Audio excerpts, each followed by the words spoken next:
যারা সকাল দুপুর রাত ৩ বেলাতেই ভাত খায় তারা নাকি গাইয়া, যারা আবার কাজেও ভাত নিয়ে যায় তারাও নাকি গাইয়া।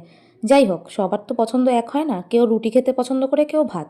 আমার বরের যেমন বেশিরভাগ সময়টা ভাত। রুটি করলে তার সাথে থাকে একটা ভাজা বা তরকারি আর থাকে ডিম সেদ্ধ, আর যদি কোনো ফল দেওয়া হয় তাহলে। আর ভাতের সাথে কি কি দিলাম সেগুলোই দেখাবো তোমাদের। কোনোদিনও সেরকম ভাবে রুটি খাওয়ার অভ্যেস ওর নেই, সেই কারণে কিন্তু ওর রোজ টিফিনে ভাত থাকে, হয়তো মাঝে মাঝে ২-১ দিন রুটি থাকে, সেটা ওর ইচ্ছে মতন। আজকে যে টিফিন বক্সটায় টিফিনটা গোছাচ্ছি সেটা নিয়েও একটা হিস্ট্রি আছে, ওটা অন্য আরেকদিন বলবো। চলো আজকের কি কি আছে সেগুলো তোমাদের সাথে শেয়ার করি। প্রথমেই ভাত দিয়ে দিয়েছি, আর তোমাদের বলে রাখি যেহেতু গরম পড়ে গেছে সেই কারণে ভাতটা সবার আগে করে, মানে সবকটা তরকারি আমি করে নিয়ে পাখার তলায় দিই, তারপরে ঠান্ডা করে তারপরে কিন্তু আমি দিই। নিচের বড় বাটিটাতে ভাত আর উচ্ছে ভাজা দিয়ে দিয়েছি, তার উপরে বাটিটা যেহেতু ওর থেকে একটু ছোট সেই কারণে কিন্তু ওর মধ্যে পটল চিংড়ি দিয়েছি। একদম উপরের বাটিটা যেহেতু একদমই ছোট সেই বাটিটার মধ্যে দিয়েছিলাম সজনে ডাঁটা আলু দিয়ে একদম গা মাখা মাখা একটা সর্ষে দিয়ে তরকারি করেছিলাম সেটা।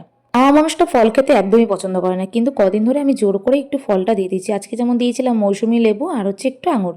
যাই হোক, আজকে টিফিন গোছানোটা তোমাদের কেমন লাগলো অবশ্যই কিন্তু তোমরা কমেন্ট করে জানিও।